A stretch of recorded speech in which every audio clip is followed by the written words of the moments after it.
Exercice 3 du livret mathématique proposé par les lycées Louis le Grand et Henri IV du lycée ECPGE scientifique. Donc le titre de l'exercice est suite arithmético-géométrique, soit A et B deux réels et UN une suite telle que pour tout n appartenant à n, UN plus 1 est de la forme A UN plus B. Donc on dit qu'A et B sont des réels.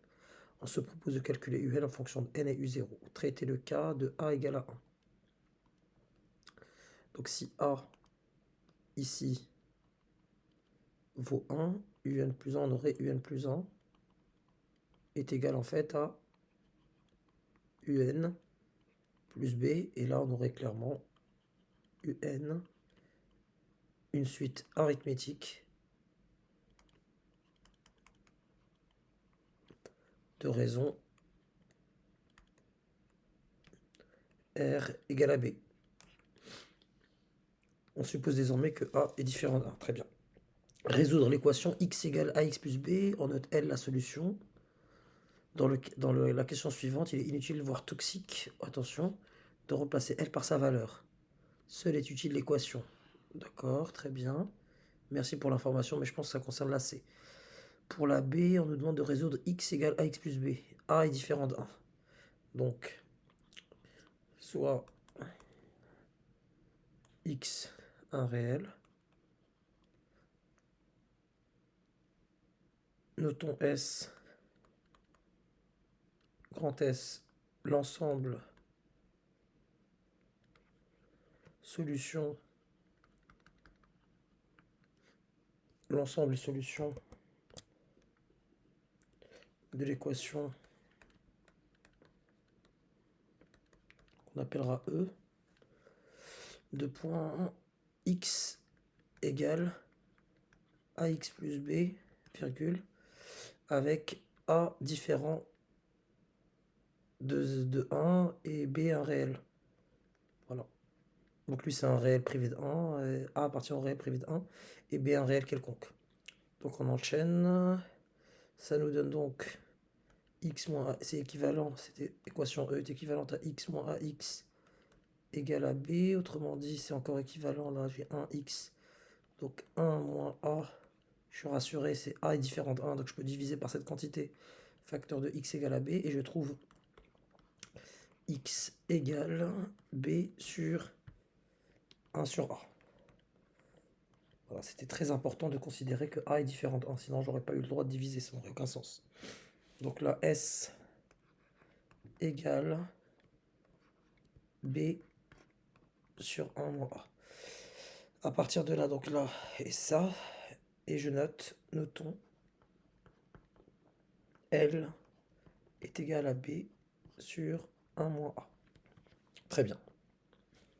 Et donc là, on nous avait alerté que ça ne sert à rien de remplacer L par sa valeur. Et plus important, c'est de considérer que, puisque L est solution de cette équation, elle vérifie cette équation, autrement dit, L est égal à A fois L plus B. C'est intéressant. Mais c'est un classique du bac aussi, ce genre de relation d'égalité. On pose pour n appartenant au naturel une suite Vn qui dépend, donc une suite auxiliaire, donc une suite Vn qui dépend de Un. Montrer que Vn est une suite géométrique et derrière on doit conclure. Donc pour montrer que Vn est une suite géométrique, je vais faire une technique qui me tient à cœur. Donc pour la C, donc je peux effacer tout ce que j'ai fait là. On avait trouvé L est égal B sur 1 moins A. Donc puisqu'elle est solution, donc voilà. On va l'écrire sous une certaine forme. Donc là je passe à la suite. Pour la C, pour montrer qu'une suite est géométrique, donc soit n appartenant au naturel, etc., je vais calculer Vn plus 1. Et je vais constater que Vn plus 1 est égal à Un plus 1 moins L. Sauf que moi j'ai Un plus 1. Un plus 1, elle est ma relation de récurrence. Donc là, ça me fait AUN plus 1 plus B moins L. Et on nous dit que dans la question suivante, il est toxique de remplacer L par sa valeur. Seule est utile la relation que L est égal à AL plus B. Très intéressant. Donc je répète. Ça ne sert à rien de remplacer L par sa valeur, la solution qu'on a trouvée tout à l'heure. Seule est utile la relation, donc là vraiment on nous le donne, hein, voire toxique. On pourrait aboutir, ça veut dire, mais au bout de combien de temps? Donc ce que je vais faire, je vais tout simplement appliquer la consigne et j'aviserai. Donc AUN plus 1, AUN pardon, ici déjà c'est UN, pas que je m'embourbe, donc UN plus 1 c'est AUN plus B moins L, et là, donc là AUN plus B j'y touche pas, et le moins L, du coup c'est moins, entre parenthèses, L je le remplace par sa valeur, c'est-à-dire AL plus B. AL plus B. Que se passe-t-il à ce... Oui, parce puisqu'il est solution, il vérifie cette égalité.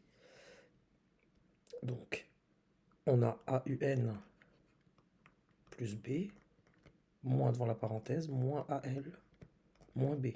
Mais B s'élimine, et je peux factoriser par A. Ça me donne A, facteur de UN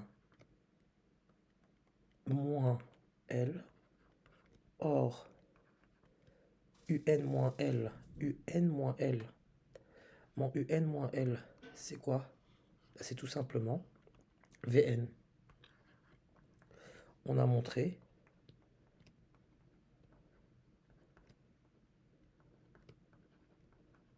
pour tout n que Vn plus 1 est égal à A fois Vn, c'est-à-dire que Vn, elle est GO de raison A.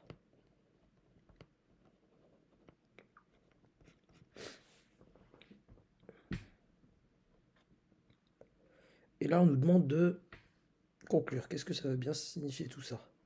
Bon, en fait, on va dérouler ce qu'on sait déjà faire par rapport au bac, parce qu'au bac, c'est indiqué étape par étape, mais on va y aller doucement. Donc là, on va essayer de trouver la forme explicite de Vn, et derrière, en déduire la forme explicite de UN. On a dit que Vn était géométrique de raison A.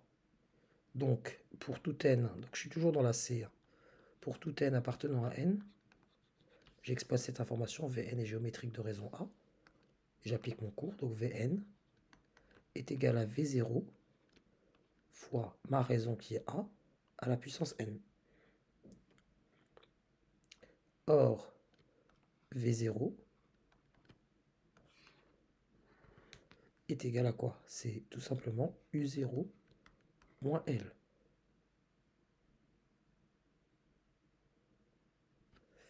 Donc ici, mon Vn devient U0 moins L facteur de A à la puissance n. Donc là, j'ai exprimé Vn. Or, et je répète, Vn, c'est Un moins L. Donc, Un tout seul, c'est Vn plus L. Mais Vn, je l'ai exprimé ici. Donc, Vn, donc Un, pardon.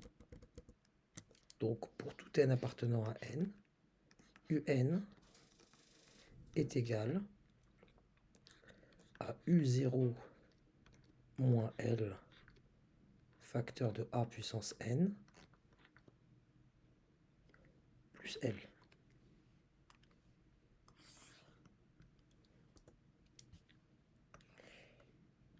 Là, c'est toujours pas fini, ce qu'on me demande de conclure. Je ne sais pas. Je vois pas comment je pourrais aller plus loin. Je pourrais éventuellement aller plus loin en exploitant pour le coup ici ma solution tout à l'heure.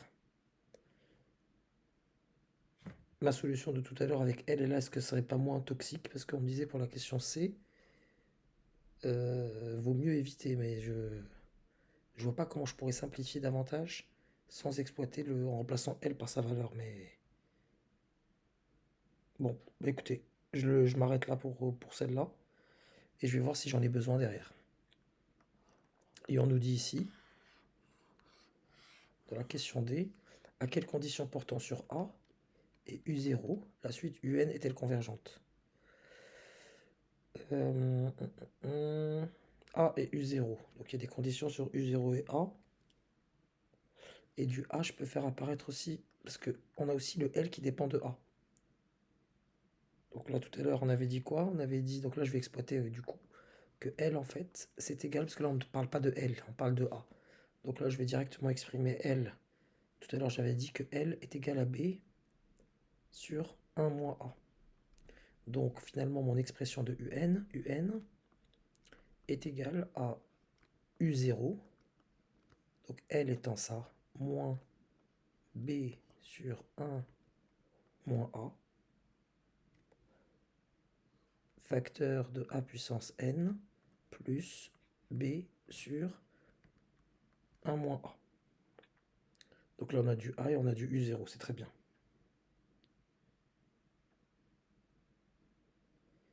Et là, on nous demande pour voir quand est-ce qu'elle est convergente. Pour avoir une suite convergente, il faudrait avoir une raison ici. Enfin, UN est convergente, on peut l'écrire déjà. UN converge. C'est équivalent en fait d'avoir A qui appartient à l'intervalle moins 1, 1.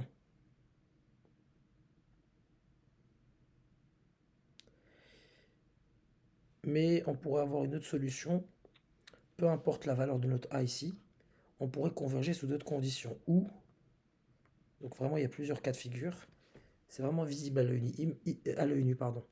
Imaginez que vous ayez U0 là, qui est là, avec comme valeur U0 égale à B sur 1 moins A. Là en fait vous aurez 0 fois une quantité, 0, 0 est absorbant. Donc en fait ça ferait 0 et il me resterait cette quantité.